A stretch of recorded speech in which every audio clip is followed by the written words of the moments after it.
Oh, you know what it is? I know what it is. I had my microphone up in the stored position on my headphones.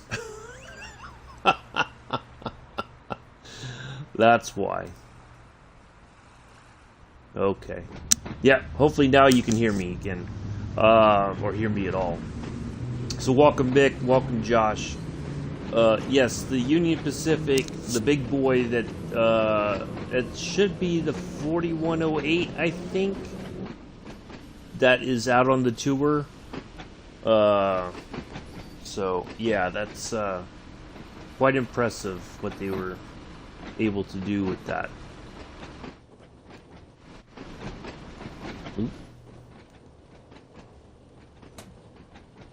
So, yeah, well, like usually in the evening when I'm not gaming with anybody, I put the microphone, it like, you can lift it up and it stores on the side of the headset. So, yeah, I just totally forgot. That was one of the things I knew. I was like, I gotta make sure I put them, and I totally spaced on it. My bad. I'm sorry, guys. So yeah, that was I mean, they have one at the, of course it's not operating, but they have one at the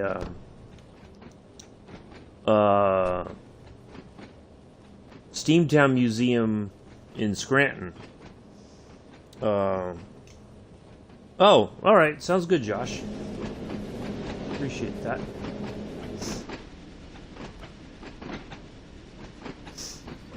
So yeah, it's they're impressive locomotives. Even stand next to it it's you feel kind of like you're like this little ant compared to it, Thing is massive.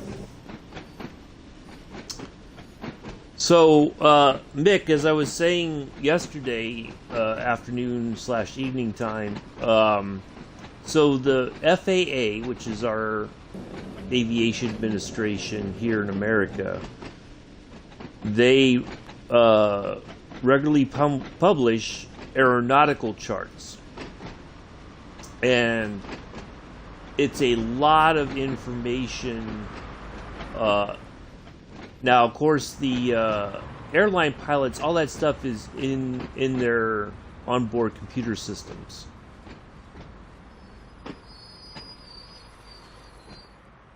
So private pilots have to have their, you have to have updated charts. Well, everybody's supposed to have updated charts. So I was looking, and sure, I learned a couple things. One, yes, the Hearst Ranch Airfield, or that little airport, is in fact a private sort of place. So only people who probably pay a fee, monthly or yearly fee, would be able to access or have access to like a frequency or whatever. But generally people have a parking spot. They go, "Hello, Mr. Adams." They know they have like an assigned parking spot there at that particular little airport. So that's why we couldn't get a hold of anybody. Now, when we flew into Watsonville, apparently Watsonville has, they do have a ground crew, but we got there before they arrived for work. They don't get to work until like 8:30 in the morning. We were like an hour early. That's why there was nobody there to say, "Hey, yeah, you're cleared for landing." So some airfields don't have they're non-towered, versus larger places have a tower, or depending on the time of day, maybe nobody's there and you can land, but there's nobody going to be there to give you any kind of direction. So you should know the airport, or kind of taxi somewhere so you're off the main landing strip. So yeah, so I found out that the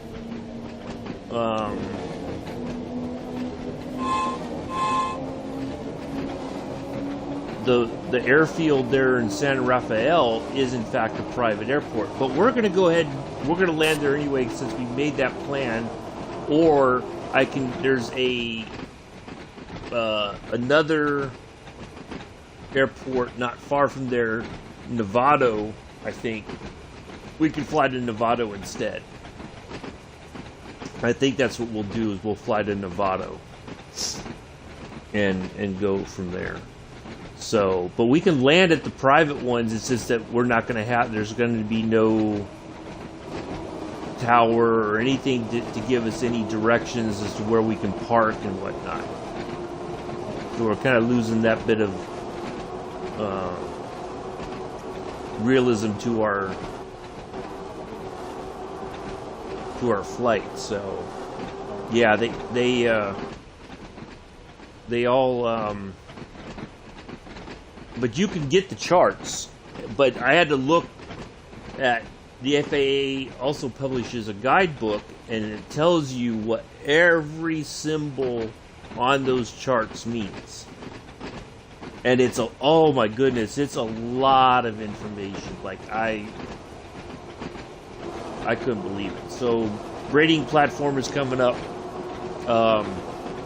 Yeah, it's a crazy amount of information to sort through. But, yeah, it's... But I was just curious to see if I could figure out what if, you know, certain places were private airports or not, and maybe that gave us a clue as to why we're not getting ground taxi sort of information, that sort of thing. Excuse me, I didn't mean to cough in your ear. So, yeah. So I'm guessing they probably have something similar there in the UK for airline pilots, well, airline pilots, their company would have all the latest information, the charts, and that would be programmed into their onboard computer. But private pilots, you know, if you either have to have it on a tablet or something to be able to know, okay, this, you know, these are the charts, this is where I'm going, this is how I can get there. I have to avoid these places because of restrictions or whatever. Like, on the chart, along the coast of California there, it says that any flights below 1,000 feet above ground level are not authorized. And if you do that, you're going to get penalized because you have a lot of migrant birds in the area that fly, you know, around that level, and so they don't want people to either, you know, it would cause a horrific accident, first off, but also it's an endangered species, and you can't put them at risk either. So yeah, there's all kinds of information, but yeah, I would think that they would have that as well there in the UK, where you're authorized to fly, where you can't go because of the you know, maybe it's military airfields there, and they don't want you going over the military airfield, that sort of thing. So, yeah.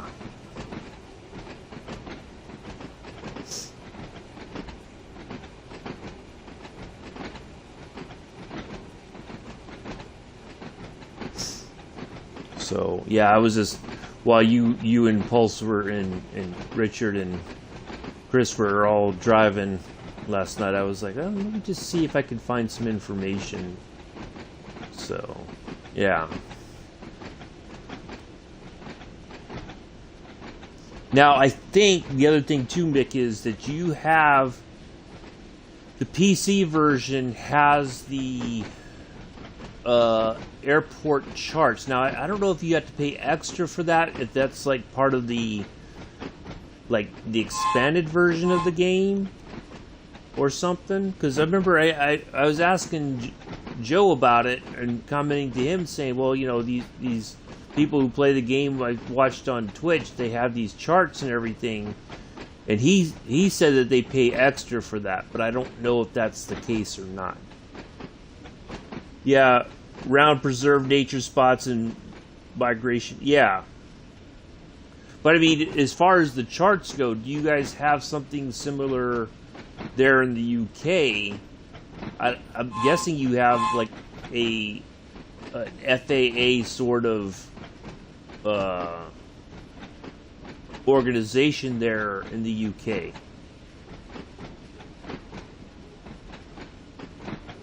That's what I'm wondering. That handles all that stuff, that publishes the charts and all that.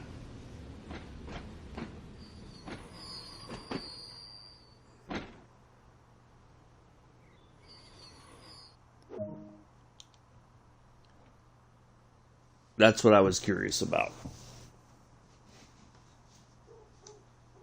All right. Sandown will be next.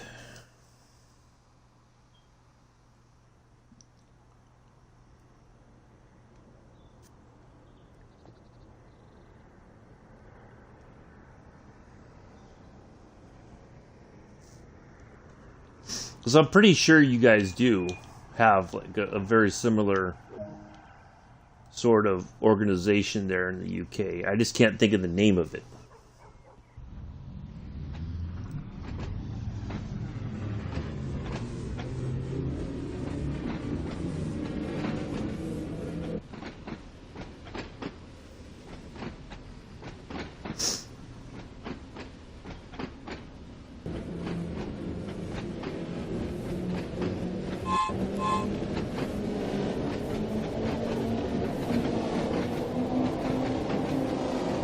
Two-car train.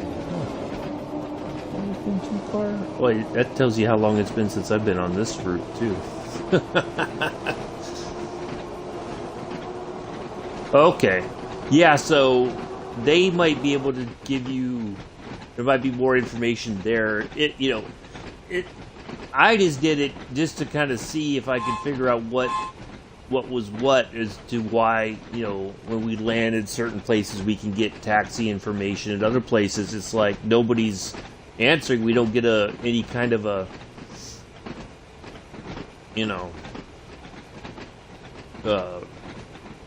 frequency to tune into. Now I even looked to see if there is like a private frequency, and there's not. That maybe there was just something missing, some information or whatever that would give us some kind of a clue as to what we're doing and why, or when we land, can we talk to somebody, so yeah, that's what I was looking for. But you don't have to really get that in depth with the game unless you really want to. I mean, it's one of those things that it opens up a whole new world, and you start looking for information as to how does this all work when you fly from one place to another. What is, and that's why we when you're in certain airspaces, or you're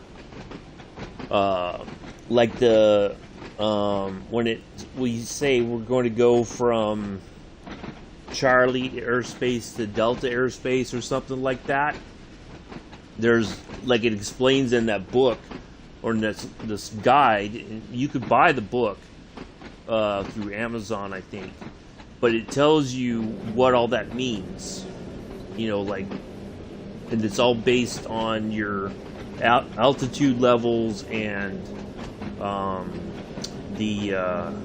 what else was it? The altitude, and I think your type of aircraft. What's its capabilities, kind of thing.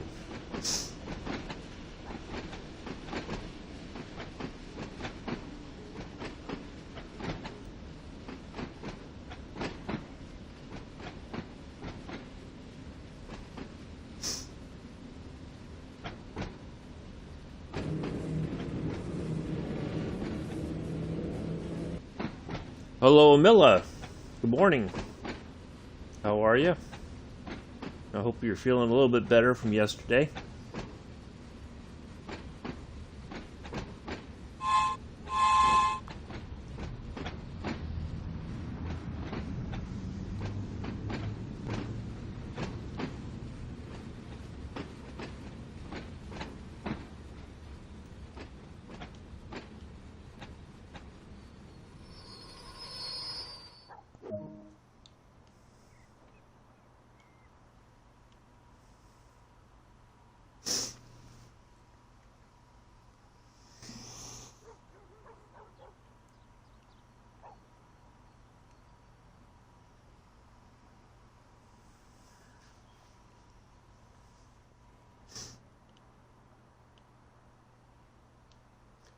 I totally forgot to come in here and turn on the where is it? I think it's in here.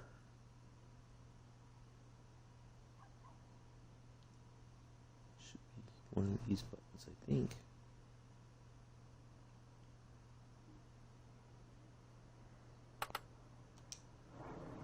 There we go.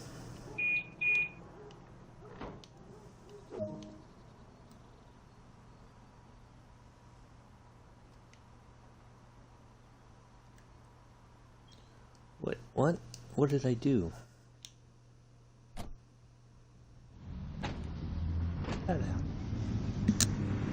I'm good, thanks for asking. Feeling a bit alright. Howard?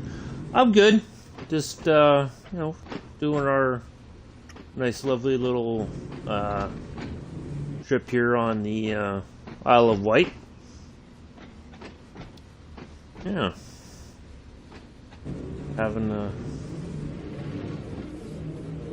Well, it's a late morning service, not an early morning service. Well, it's early morning for us in real life, but, well, for at least for those of us in America, it's still early morning.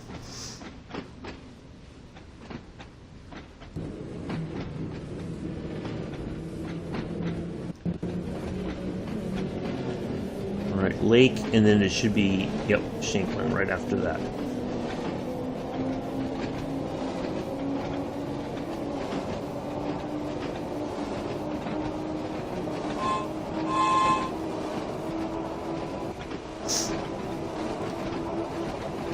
Yeah, I did read about how high to fly for different aircraft, what areas to fly around, and distance you need to be. There's a lot of... Yeah, exactly. And that's the great thing, is that they, you know, and I've kind of cruised around the forums just to get a sense of, you know, sense of things. And there is a lot of people who are still, it reminds me a bit of the PC players for Train Sim World on the, on PC that are mad about the console versions of the game. And that they feel that in their attempt to get more people to play the game and bring a new audience, 3,000 miles wasn't far from my airport. Then Flight Sim decided to crash. But yeah, a lot of the PC players, not everybody, but there are some in the forums who are mad that Microsoft has brought the game to the Xbox. They feel that it's cheapen their version of the game, and, you know, all kinds of stuff, and it's just, yeah, it's not very... We need to be on the other side of that yellow line there. They're in an unsafe spot. So, yeah, it's a bit,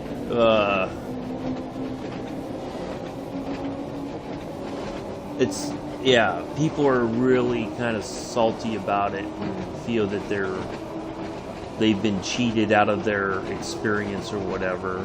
But there you got a lot of people who say, hey, I'm glad that they brought it to the Xbox because it brings in more players, and, you know, if we've been playing this game for a year now, we can help them learn how to play the game as well.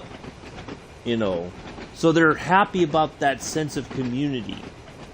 But you have some who are just not accepting of it, and it's very much to the PC master race, as some people like to call it, who, you know, in Train Sim World 2, that feel that Dovetail Games should have never brought the game to the consoles. You know, so. But then, you know, people, why would you deny people that opportunity to play the game? You know, one of the things I read, that people think that everybody could afford a $3,000 computer, and that's not the case. But, you know, a Series S costs maybe, depending on where you buy it from, maybe $400. Give or take. You know, that's not a bad deal, but people don't like it. You know, people think that their experience is being ruined because of that, and they cling to that anger and that resentment. to blame somebody because they dare to want to like the game or buy the game on their console instead of investing in a PC or whatever.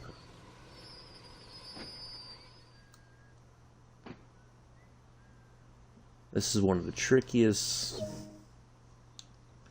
There we go.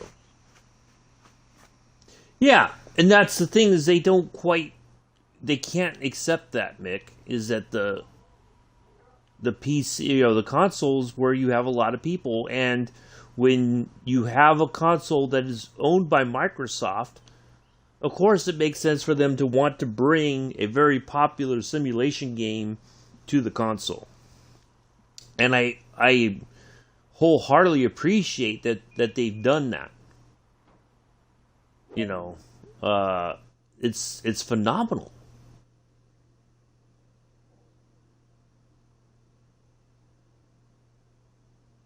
All right. So we're just going to pop out of we're just going to go back to the menu and pick the other one. I don't want to, I've had bad experiences before where you run to the other end and then the thing starts sliding backwards and then it crashes and all that. So we're just going to go here and pick this 1123 service. Yeah, so it made sense for them to do that. And, and I know people would like for it to come to the PlayStation, but I just don't see that happening, because why would they do that? That's you're selling your product to your competition. You want people to buy your stuff. I always have a hard time. Oops, there it is. Finding that.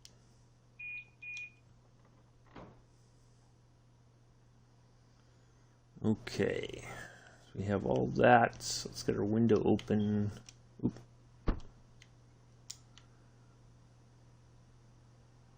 Now it is leave one open. Not that we're inside the cab very much, but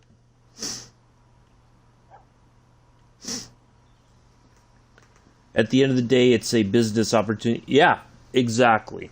And and they realize, I think, that there's some minor issues that were created with the advent of the game, with the the oops. Won't let me undo the door.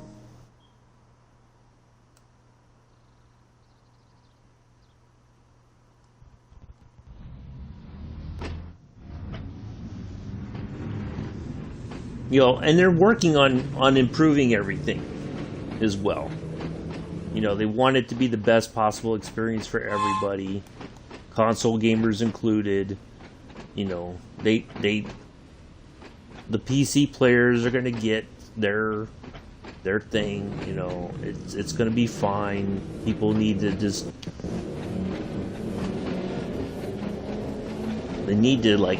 get over themselves and just take a deep breath and just still enjoy the game. So if the graphics are a little bit off, it happens. It's not the end of the world. Just as long as your game isn't crashing consistently, then if you could still fly and everything,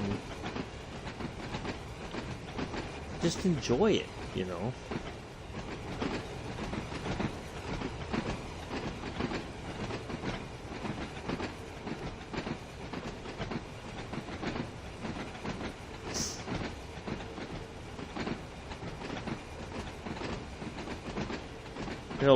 When what I've had to learn how to do is that if I'm getting frustrated with the game, that's like the game universe telling me, okay, it's time to take a break. You've not eaten, or you've neglected your household chores or whatever. Take a break. The game's still going to be there, But people get so wrapped up in this stuff, and it's like, You know, that's not very healthy.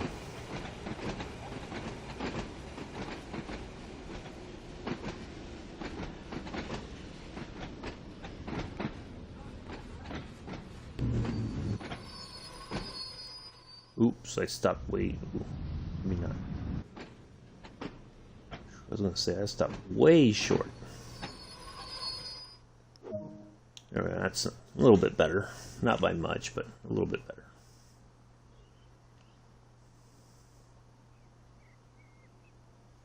Can I push the information button?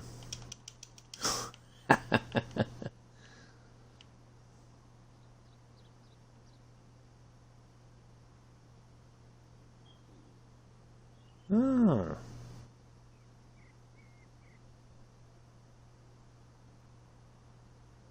That's pretty cool. Oh, let me get in here and turn on the lights if I can find the...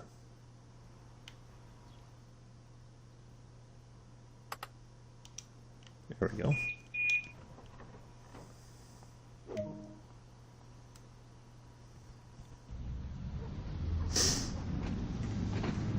I think PC gamers are stressing because the console is catching them up where we don't need to spend thousands to make a game work.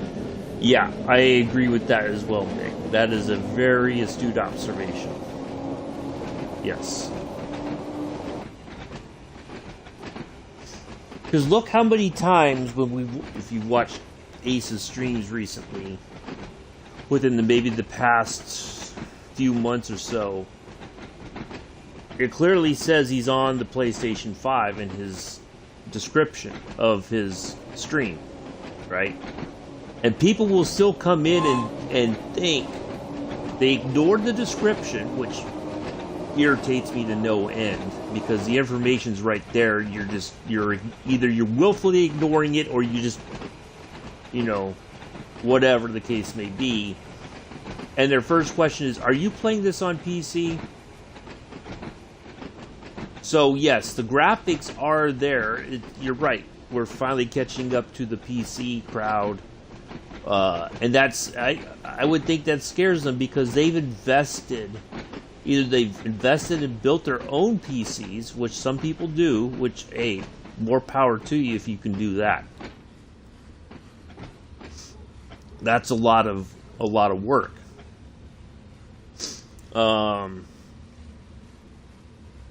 But yeah, I think they're worried because their investment is being nullified. Now, hey, if you want to invest and you play PC games and that's how you game, there's nothing wrong with that. That's your decision, that's your choice. And hey, good for you for doing that. But not everybody can afford that. Now, yeah, you can save and find good deals, or you just build it yourself. You know, you can order all this stuff, and you can get a case, you can get a... Oh wow, I stopped. Well, I am really not stopping well today on this route. Yeah, you can get all that stuff, and you can do it yourself. And you could probably do it for cheaper as long as you know what you're doing. Yeah, you could probably get away with it for next to nothing, or you know, versus if you go online and buy one, it's going to cost you a lot, and all that. But I've known people who've spent time. They buy the motherboards, and they're always buying the best graphics cards and all that. That's how they... Well, I think we have to sit here and wait because I think there's another service coming.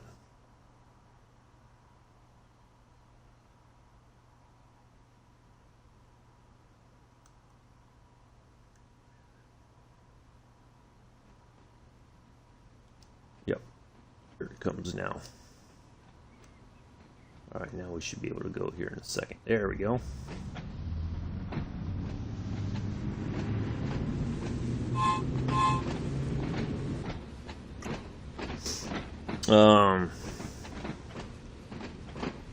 Yeah, there's...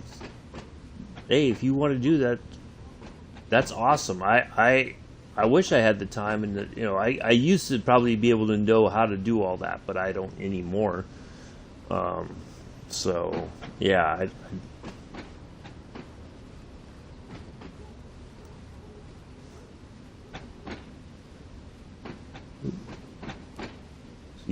I don't know.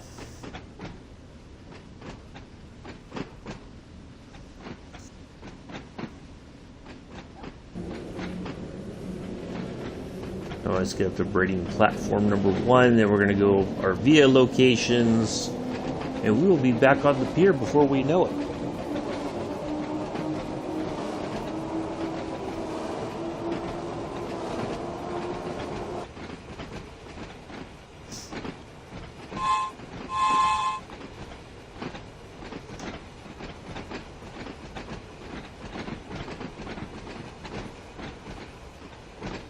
There's our third rail system there.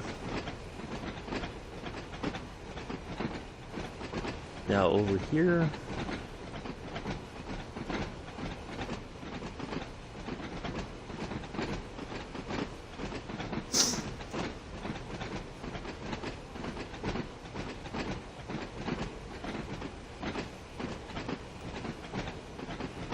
I mean, when I saw that they were releasing Flight Sim on the Xbox, I was like, oh, I'm glad. In a way, I'm kind of glad I didn't make the jump. Because then, if I hadn't had an Xbox, either a Series S or Series X, I would have been like, oh, no, wait a minute.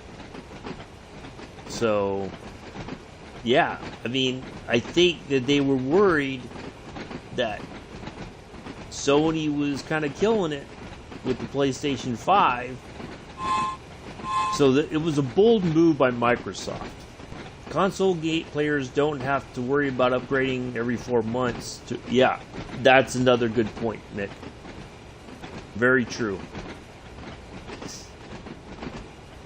No, it's not every 4 months. It's almost now, it seems, about every 4 to 6 years or so. There's a new console that will come out, more powerful than the last one, better storage, faster load times, and you know, there's all kinds of stuff that they say, or you know, present to the public and say, oh, you know, if you thought last gen's was good, wait until you see this. And you know, there's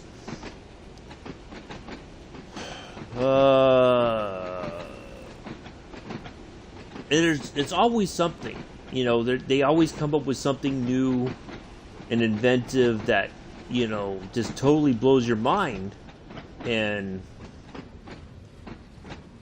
oh, gonna be late getting here.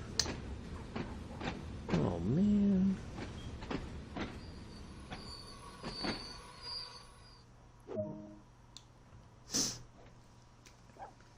I own a PC, but the PC players get carried away with the jealousy. Yeah, they do, Amela. Absolutely. I would agree with that. Well, I don't know it's so much jealousy. It's just that, you know, they're investing a lot of time and money in their system, and when a console the size of maybe a shoebox, kind of, give or take, takes over, and it's as powerful as what they built or very close to it, they're like, wait, how? Why? You know. So part of it too is I think they expected, because they've been loyal, that they deserve special consideration or something, maybe. You know, like, oh, but I've stuck with PC stuff since forever, and you know, you owe me. No, they don't.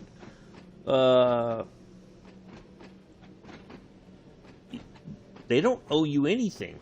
You made the choice to, you know, just like if I stick with Xbox, that doesn't mean Microsoft owes me anything. You know, of course, it'd be nice if they said, hey, as for being a loyal Xbox owner, and you've you know, you've stuck with us through thick and thin. But they don't have to do that. You know, they're under no obligation to do any of that.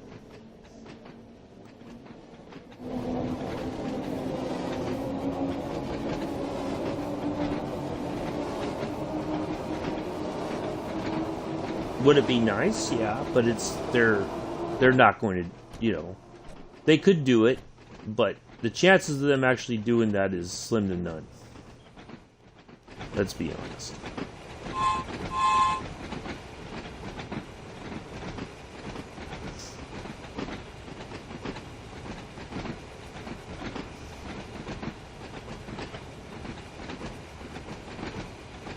But I mean, even PC games, a lot of that's not perfect either.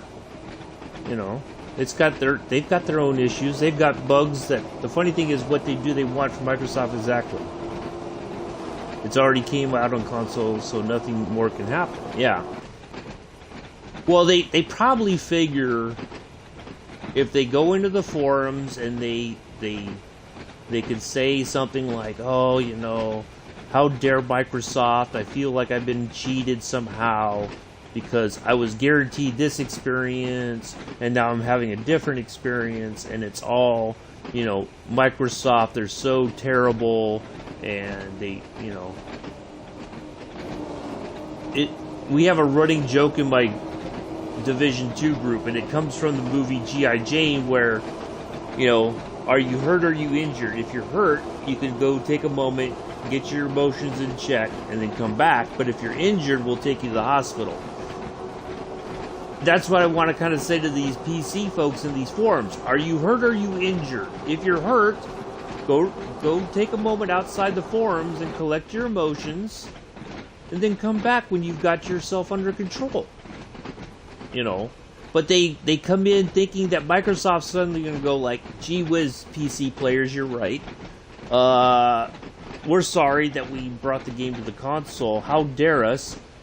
We'll pull it from the console, and we won't even refund the money that we made off the console sales to the players who are now losing the game, because that's just what we do. And they would be happy. I guarantee you, PC players would say, "Oh, that'd be phenomenal. They bought the game. Now they can't play it, but they're not even going to get a refund either. That's awesome." They would probably cheer for that. That's the crazy part. And I'm almost half tempted to go into the forums and say, look, is that what you guys really want? You want Microsoft to yank the game from the console players and then not even give them a refund because they decided to change their minds?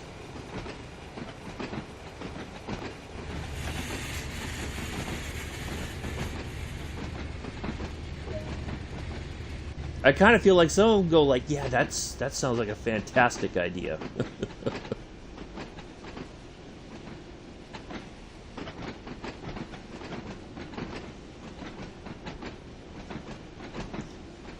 Well, I'll be pulling an SSD in PS5 soon for more storage and make it a bit quicker, which feels like my console's yeah. Exactly. And if I want more storage, I have to, and it's 200 something bucks to add storage onto my Series S.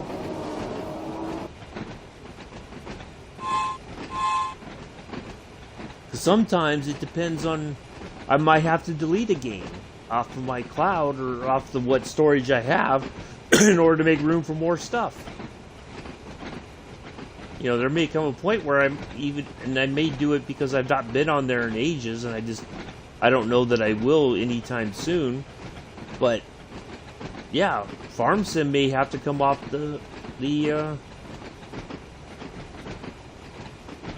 just so I have more storage, because as more stuff gets released for Flight Sim and this game as well, that's a lot of space I'm going to need.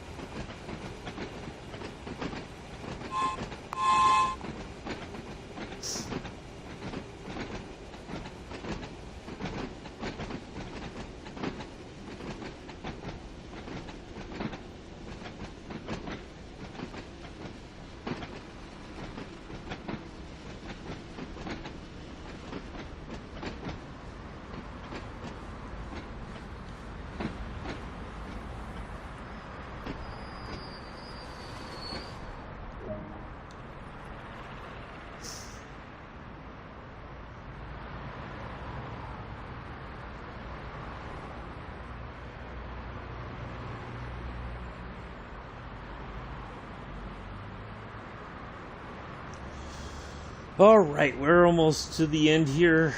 We got the Esplanade, and then we got the pier, and then we'll be wrapping up. We'll be on Flight Simulator in about an hour and a half or so, give or take. Probably about an hour and a half. By the time we get to the Pier Head, it'll be about 7:30-ish. So we will be on Flight Simulator at 9. Nice, relaxing flight. We're going to try to make our path over the Legion of Honor, the Golden Gate Bridge, and then on to Novato.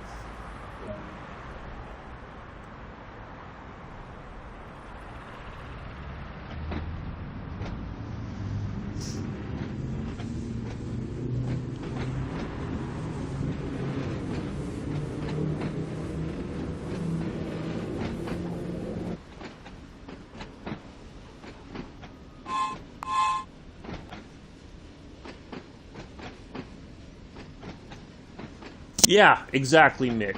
Exactly.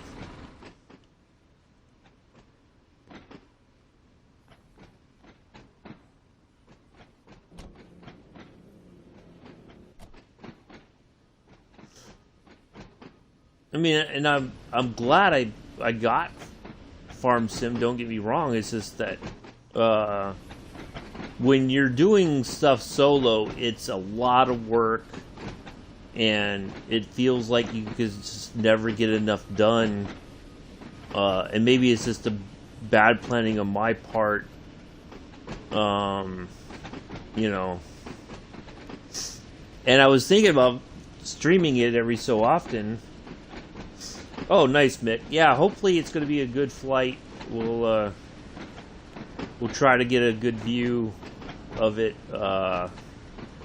As we fly, we're trying to stay at a nice enough altitude where we get some kind of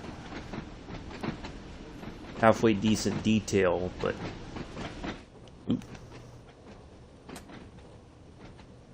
yeah.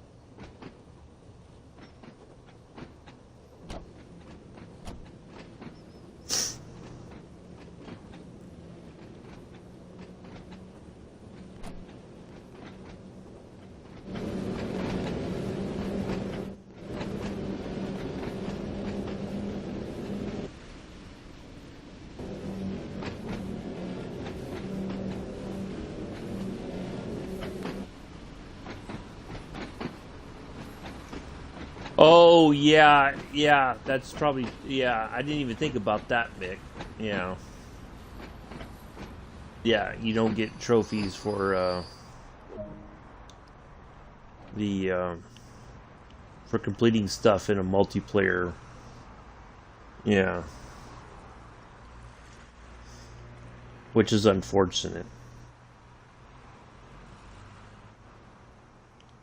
So this is the beach where you look at the camera for this rail line. You have the hovercraft there. They're parked right up there on that beach. I think the camera's on one of the buildings right over there somewhere.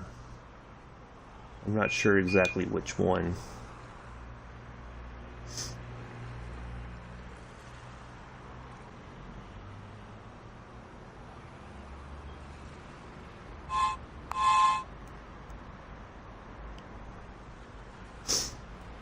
I flew that little red plane around South Manhattan the other day. Nice.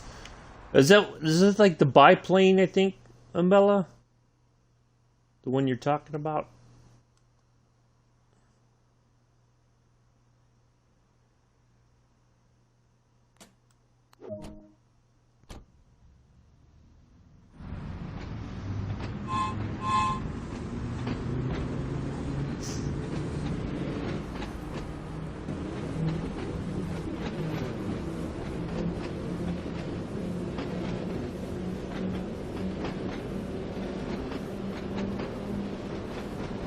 Now I'm guessing this part here in the middle, that used to be part of the pier that they kind of deconstructed it a bit to I'm guessing maybe? I really don't know if that's the case or not. It looks like it was part of the older roadway and they built this newer one, and now you have it. They just kind of left this right here. Now I don't know if that's still there in real life or not.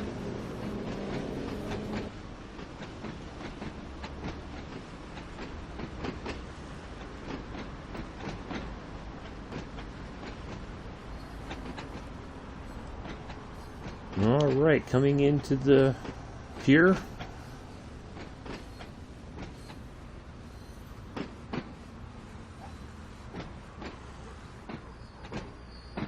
For all the beachcombers today, welcome to the Ryde Head. Was on the. I think I'm used with plain names, but the other Cessna you like, I prefer that one. I seem to have more control. Is it the 152 Mick, or is it the Dater TBM? Because I was playing the Dater TBM for a while, but the Cessna, I feel like I can get it a bit. It's a little bit easier to fly once I've kind of gotten used to the controls, I guess. The ASXGS, I think that's just their generic call letters, Amela. I think that they just put that on there. It's just, that's their thing. Yeah, I think if you look at their roadmap sort of thing, Amela, they're talking about that there's a lot of stuff that's going to be coming to the console later on. So, and I think aircraft is certainly one of them.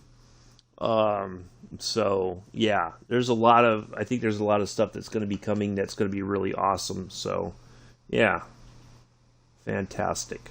So anyway, that's going to be it for this morning. I'll see you about an hour and a half for the our flight simulator live stream, Watsonville to Novato. And we're gonna not Watson, Half Moon Bay to Novato. Half Moon Bay was the one that we didn't have any kind of a ground. That was the most recent flight that we made, that there was no ground services or any taxi information because nobody was there at the airport yet when we came in. So anyway, that's going to be about it for today. I'll send you, Mel, I'll link you to their site that has roll-on flights. Yeah. I'll send you the link to their forums, and it has like a news section. You click on that, and it'll give you all kinds of information. They have every Thursday they do their version of the roadmap live stream. Not every Thursday, but there's a schedule, I think. So anyway, that's going to be it. I'll see you all in an hour and a half. Take care.